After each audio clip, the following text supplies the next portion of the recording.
If I can have your attention here in the Media Center, we will continue on with today's Monster Energy NASCAR Cup Series post-race media availability for the STP 500. And we are joined by today's race-winning crew chief, Paul Wolf, and winning team owner, Roger Penske. We'll start with you, Paul. That two-car has found victory lane before with a different driver, but now having Brad Keselowski behind the wheel in victory lane has to be something sweet for you and the team. Yeah, absolutely. This is such a neat racetrack, and we've worked so hard here the last few years. We've been so close, contended, but haven't been able to break through. And gosh, the guys back at the shop continue every time we come here to build a little better race car, and we've worked really hard on this. And what a relief to finally be able to get that first one here in over 10 years. And I don't know, I think at the drivers meeting today, it was like this is the 70th anniversary or something for the Speedway. So special day, and Brad just drove a great race. You know, there was a little mistake early with speeding on pit road, but after that, he passed a lot of race cars. We had good pit stops and just executed all day. Thought our strategy was pretty good, and at the end of the race, I was waiting for that caution to fall, and what were we going to do then? It was tough today. The tire that Goodyear brought seemed to hold on more than what we're accustomed to here at Martinsville, so it made those decisions on whether to pit for tires not a little tougher today, and definitely a tough race to win, like I said, and proud of the effort. Roger, when Joey Logano was in here the other day, he said that the team knew full well about the winless streak for Ford Performance here at Martinsville Speedway. How sweet is it for you to be able to deliver that victory for Ford? Well, I think they said the last time they won was in 2002, and our last win was with Rusty Wallace in 2004. And I think this was our 1,000th start in NASCAR. So when you put all that together, it's a great day, and certainly the duel between the 18 and the 2 was clean. It was good racing, and I think it was a real credit to Paul for adjusting the cars. The track changed and picked up rubber, and obviously the temperatures went down. Those were things you had to take into consideration. And I didn't see. I sat up near the top and watched it. I didn't see Brad make a mistake all day. So it was a flawless effort, and certainly the speeding on pit lane. I wonder why we seem to be the king of that too. We have to figure that out, but. Overall, it was something that you can dream of. Okay, we'll open the floor for questions. We'll start with Bob, and then we'll go to Jacob. Bob Pockers, ESPN. Roger, you credited Paul with making adjustments. Obviously, you made a choice this week to appeal, and Paul's here. Do you win this race if Paul isn't here? Listen, I don't know about that. That's a great question. Look, I need him on that box every weekend. I told him I'd pay him to be on that box every weekend, not to be sitting in his motorhome looking at a bunch of monitors. But I think the fact that that we were able to, really the strategy was that we take a race off last week and then make the appeal, and I guess we'll be coming back here in a week or so. So it's good to get the experience here on this track, obviously, because we'll be in the chase.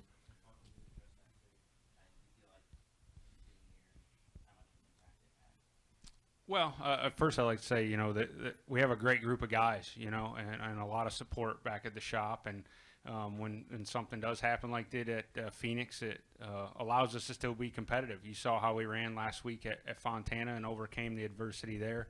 But it's tough. It's tough when you're not there. You try to communicate the best with the guys, and but there's that little bit that you miss when you're just not sitting on the box and being able to communicate with Brad during the race. So it's tough not being there, and that's part of why that's the penalty they hand down because they know it is. And but just proud of the effort today. Like I said, it was a good way to come back after not being on the box last week. Okay, we're gonna go to Jacob, then to Nate, then upstairs to the press box. Jacob Seelman, Performance Motorsports Network for Roger. This is a special place. I mean, we talk about all the success that you've had over all facets of motorsports over the years, the Indy 500s and everything you've done. But knowing that this was the 1,000th race for you at NASCAR's premier level, and to come here to a track where traditionally you guys admittedly haven't had a ton of success, especially recently, to win the clock, which is one of the most famous trophies in NASCAR, does that add a little bit of a special moment to this and make, put that up there with some of the big moments in your racing career? I think when you think about this track and places like Darlington and North Wilkes-Barre, these are the tracks that formed the foundation of NASCAR for so many years. And watching Richard run here and Darrell Waltrip, and certainly when you think about the 21 car, so it's pretty special to think that we could get in victory lane. We've been close, but never were able to really close the deal. But certainly a great thing for us, and especially with our 1000th win. Nate Ryan, NBC Sports. I guess for either of you guys, it seemed like until, I guess, what was it, Tuesday or Wednesday, that there was a chance Paul wouldn't be here. What was the thought process in deciding that you would appeal the Phoenix penalty after Paul missed Fontana? Well, you get the the call that you failed the certain metric on the car, and we wanted to get the car back and look at it ourselves. And we put data together, and I think that there's a procedure which we were able to go through, and we huddled and decided that we think it's going to be better for everybody. We can state our case, and maybe overall they'll change some rules so we won't have maybe we'll have a level playing field, because during that process we think about people that won races last year that were able to run across the plate twice or three times. We weren't allowed to do that at all. One time and you're out. So I think that the consistency is really important to me from an officiating perspective. So we'll have a chance to go and talk about our side of the story. It might not be, we might get nothing, but I think at least we can maybe make the sport better. Was it partially then the timing, Roger, West Coast race, Fontana, that you guys didn't have a chance to well, study? and it was so close, and we said, look, until we get a chance to study this thing, Paul said, you can take off, from California, and then we would decide whether we'd appeal it. So we appealed it, and then I think we'll have our hearing here in a couple of weeks, which is fine. Okay, we're going to go next to the press box and then downstairs to Andy. Lee Spencer, Motorsport.com. Paul, Brad said over the last 3 or 4 years that you all have really put a lot into the evolution of the Martinsville car, because he had been so, I guess it wasn't his best track in the past. And I was wondering, was there specific areas that you looked at to improve your program? Well, I think it's everything, really. We've done a lot just in our car setup. When you talk about shocks and springs and things that we can change at the racetrack, and then overall as a company, when we build our cars from the chassis, the body, the whole process, the engine shop, it's everyone really putting a focus on it and trying to make their area a little bit better. And that's kind of what we've done every time we've come here over the past 2 years. We feel like we've brought a little better race car every time, and that's what it takes. And we've been able to put ourselves in position, I guess, the last 3 or 4 times, saying we had a car fast enough to win the race. And we felt like if we just continued to run top fives and put the pressure on that, hopefully we'd get our opportunity here. And today it was. And for Roger, what did you think it meant to Edsel after not having a Ford in victory lane here since 2002? What kind of a bump it was for them, because Ford Performance seems to have really picked up its game over the last couple of years? Well, I think the commitment that Ford Performance has made is a byproduct of Edsel's, commitment to the program, and bringing on Stuart Haas, and the partnership that we have with the 21, which is obviously supported, with Ford. I think that it was terrific, and have him here, driving the pace car. You couldn't plan anything any better. So, for me, delivering for Ford, was special, and to see the cars and how competitive we've been here since the beginning of the season, makes us feel good about, the next several weeks. But as we all know, win early is great, but you got to win late. Okay, before we continue on with the questioning here, we are now joined by today's race winner, Brad Keselowski, driver of the number 2 Miller Lite Ford for Team Penske.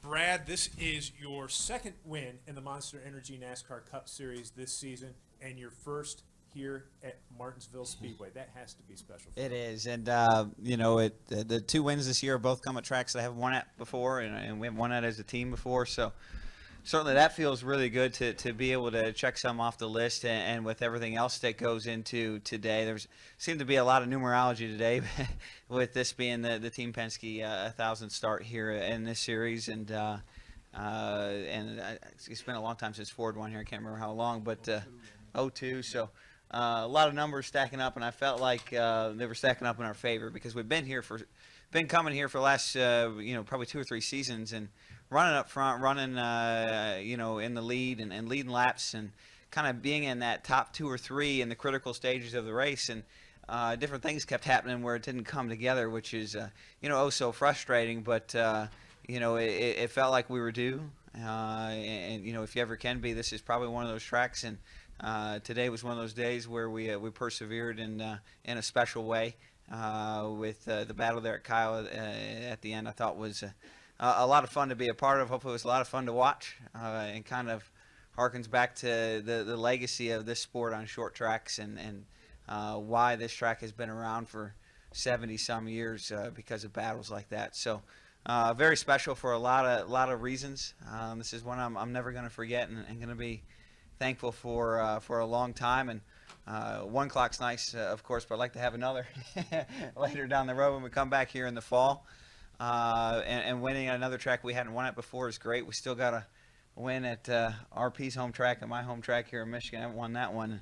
Either that one would be really special. So we're doing the things we need to do here early in the season. We've had pretty strong speed, running up front, leading laps, and a lot to be proud of today and really for the duration of the season that we've had so far. We just want to keep going. Okay, we're going to go to Andy, then to Jeff, and then to Drew. Andy Markey, Popular Speed. This is for Roger and for Brad. It was a little bit of deja vu. Roger, you mentioned earlier the 2004 race, which was run by Rusty Wallace's last win.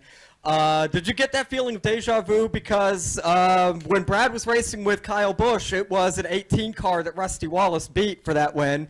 And Brad, you being a short track guy and having cut your teeth on the short tracks out at Michigan and in ARCA, what's this win at NASCAR's oldest track mean to you, being such a fan of the history of the sport? Well, I don't think I remember the 18. I remembered that the 2 of Rusty won, and he did a great job for us. In fact, we built the team around his success. But it's amazing when every time you win a race, it sets a stat and a metric that maybe you haven't had, and we just continue as a team to pull together, and the competitive juices around this garage area are just tremendous to see. The young guys out there, the 24 and the 42, just to mention a couple of them. I mean, these guys they're on it, and to me, that's what's making the sport so exciting. And to me, Brad has been, such a key part of the success of this team when he came on board, and obviously talked to Joey to come on board, and Paul and Todd Gordon, and the whole team, and the sponsors we have stayed with us. So continuity and low turnovers made a big difference. We're going to go next. Sorry. Go ahead, Brad. I think he had a second part. Didn't you have a second part? Yeah, my question for you, Brad, was, you're such a fan of the history of the sport, and having cut your teeth on the short tracks, really coming up the hard way into the sport, having to run the short tracks in ARCA for many, many years. What's it mean to you to take home the grandfather clock, one of the historic trophies of NASCAR racing? Yeah, short tracks, they built the sport. You look at the sport as it is today, and this is, I think it's the oldest track on the circuit. It was in 1948, I believe, and yeah, it's been 70 years. So, it's the legacy of this sport is attached to tracks like Martinsville, and so I think that makes them special places. And for me, of course, you want to win everywhere you go. You wouldn't be a competitor if you didn't feel that way, but there is something extra that is added when you win at tracks that are tied to the legacy of the sport, tied to the legacy of NASCAR. So even the trophy itself has some special meaning. I know it's made back in my home state of Michigan, and that's something I'm going to take back and be real proud of. I don't like to keep trophies at my house. This one's going at my house. I can tell you that's how special it is. So I'm looking forward to bringing that one home and hoping I can add a few more clocks along the way. Okay, we're going to go next to Jeff, then to Drew, then to Bob, then to Nick, and then to Chase. Jeff Gluck from jeffgluck.com for Brad. I just watched this video here. Apparently you went into the stands afterwards, and I don't recall you doing that before.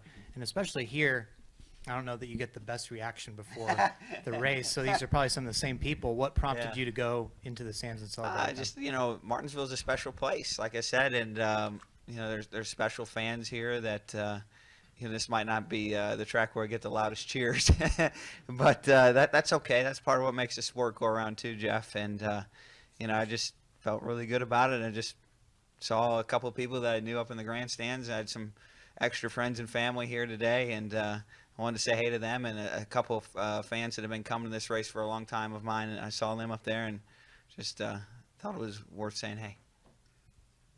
Drew? Brad, Drew Davison with the Forest Star Telegram. Kyle parlayed this win last year into a win at Texas. You feel pretty good about your chances of getting another first next week? Yeah, Texas has been a track very similar to Martinsville for us, where we've led a lot of laps and been up front, and I've made some mistakes at the end and haven't brought it home. But I think the way we're rolling right now, we can win anywhere, and that's something that we're certainly going to carry into next week. It'll be a bit of a wild card, of course, with the new asphalt. I don't know if anyone knows what to expect, but I think it's supposed to be designed with a lot of similarities to Kentucky, which of course we were able to win last summer. So that feels pretty good. Go next to Bob, and then to Nick. Bob Pockris, ESPN. Brad, I mean, nothing against Brian Wilson, but you win this race if Paul Wolf isn't here. Oh, who knows? I ain't thinking about that. I'm just glad I got a checker flag and a clock. What type of impact does the crew chief have at Martinsville? I mean, a crew chief's important everywhere you go. That I can't think of a track where it doesn't matter. He made a lot of calls and adjustments there at the end. I don't know what they are, but I felt like I was faster at the end. So I'll give him the credit and say that was good. Okay. It might not have changed anything as far as I know. We're going to go next to Nick, and then we are going to go to Chase. Nick Bromberg, Yahoo Sports. Brad, I'm kind of hiding back here behind the camera. Anyway, going back to the speeding penalty you had at the beginning, you said, I think, on the radio afterwards, you thought you were in the clear in that section, right? Mm-hmm. Yes. How do you, with the timing lines being closer, and I know you and Paul have done a great job previously of maximizing your speed in those zones, how do you sit there and change what you guys do and what you do as a driver, now knowing that, hey, even if I think I'm comfortable, I may get a penalty? It seems like somebody says that every single week. Yeah, you're right. And it's very frustrating. I had this lofty goal before the season started to go a whole season without a speeding penalty. And it's a very lot, because every time I get a speeding penalty, I get a not so subtle reminder from someone the next week. And I really hate that phone call. So I had that lofty goal going into the year. And when I got the speeding penalty, I was really disappointed, and so there's nothing you can do other than just slow down. It's frustrating because there's so many variables. The radiuses and the corners and the engines, they're surging up and down on RPM, so you're trying to kind of steady it out, and you got traffic, you got all these different things going on, and so of course you don't have a pit road speed limiter, and the dash has a lot of lag to it. So you add in all these variables, and then you kind of combine that with the competitive element that exists on pit road, where every car length can make a difference between literally winning or losing this race. And it puts you in a position where you're just forced. You're forced to live on the edge. And no matter who you are and what you do, when you live on the edge, you're going to step over. You're going to fall off. And I think in a lot of ways that's what this sport is about. This sport is about living as close to the edge as you can without going too far, without falling over, and knowing that when you do that for a living, that there's going to be those moments where something happens where you go over and you have to recover from it. And that's really what defines greatness in the most basic concept of this sport.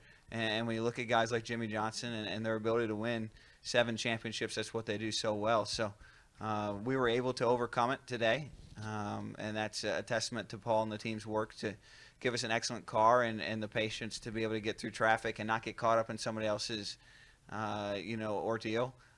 So I'm proud of that, but you're not always going to get away with that for sure. So it's part of it, but not always the fun part. Okay, we're going to go upstairs to the press box, then we're going to go to Dustin, then to Jacob. Chris Knight, CatchFence.com. Brad, last night you said on Twitter that you couldn't sleep because you were so excited about today. So I was just wondering if you did get any sleep and what made you more excited over any other prior Martinsville race.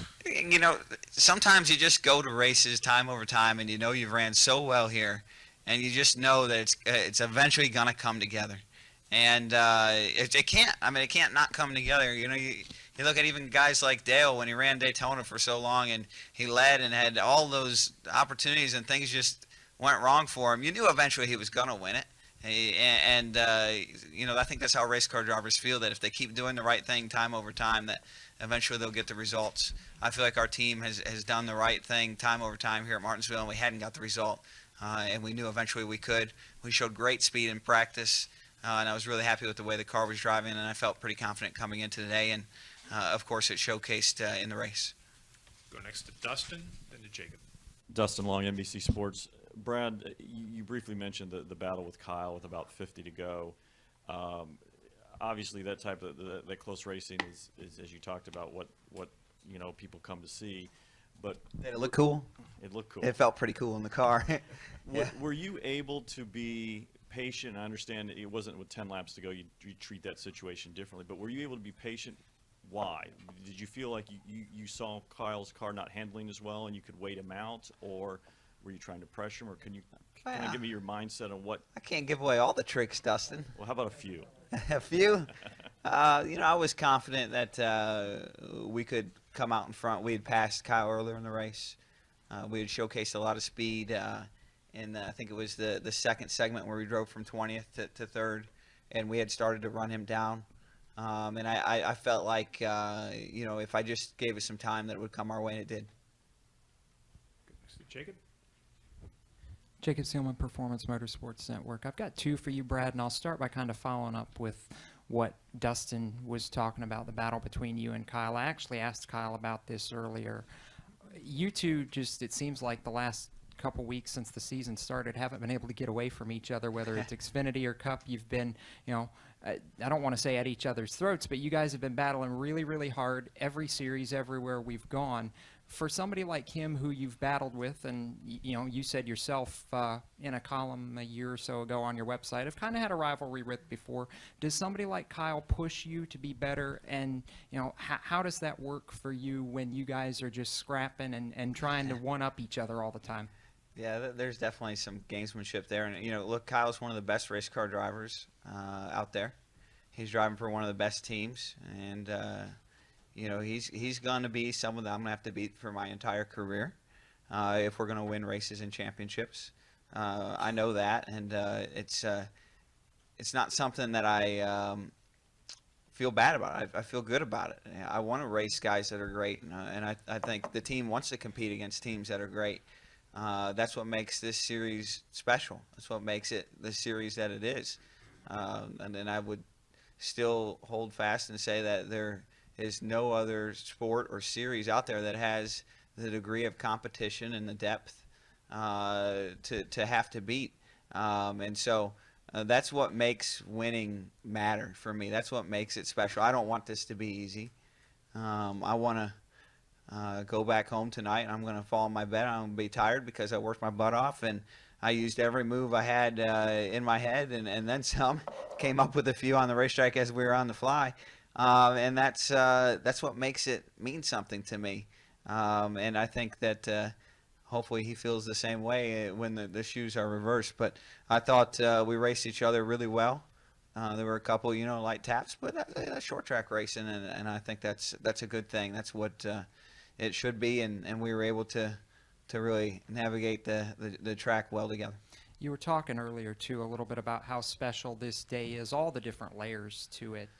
Roger's 1000th race, you finally getting to take one of those clocks home. But even, too, I felt like there was a little layer of redemption, because I remember you saying last fall when you finished second to Johnson, I just want a clock. Did Yeah, you feel we like finally you were, got one. Yeah. Did you feel like you were able to redeem that coming so close last year? No, you never get those losses back. They don't ever come back. I'll probably remember that one equally as I'll remember this win today. That's the nature of a competitor. But I'm still very proud to have this one, and still driven as ever to get another win here in the future. So it'll be hard to forget this one. This is a special day. Come up front here to Mike. Mike Hembry, USA Today. Roger, Brad's won twice now. Hendrick and Gibbs haven't won a race. Are you taking the sport over pretty much? That's a quick answer. The answer is no. We're just we're delighted to see the fast start, but you saw the ability in the cars and the drivers from both those teams.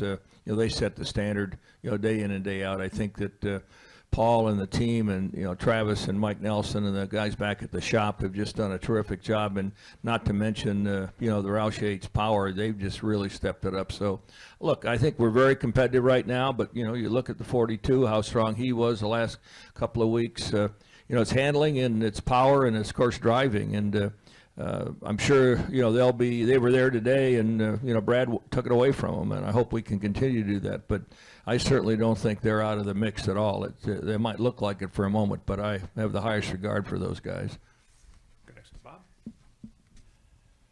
Bob Hawkers, ESPN. Brad, I don't know if you saw what happened at the end of the second stage when Stenhouse bumped. He got Kyle Busch loose so that he could stay on the lead lap, and Kyle ended up losing this stage to Chase. And I'm curious if you think you'll see more and more of those type of moves at the end of stages as people start kind of knowing what their points position and playoff position are closer to Richmond. I mean, that was kind of the intent, I think, having sat in those meetings, maybe not for that specific move, but in general was for there to be more moments that mattered, more moments that make the Sports Center highlight reel. And I haven't seen Sports Center. You're an ESPN guy, so I use Sports Center. If you're an NBC guy, I'd use NASCAR America. But I haven't seen Sports Center.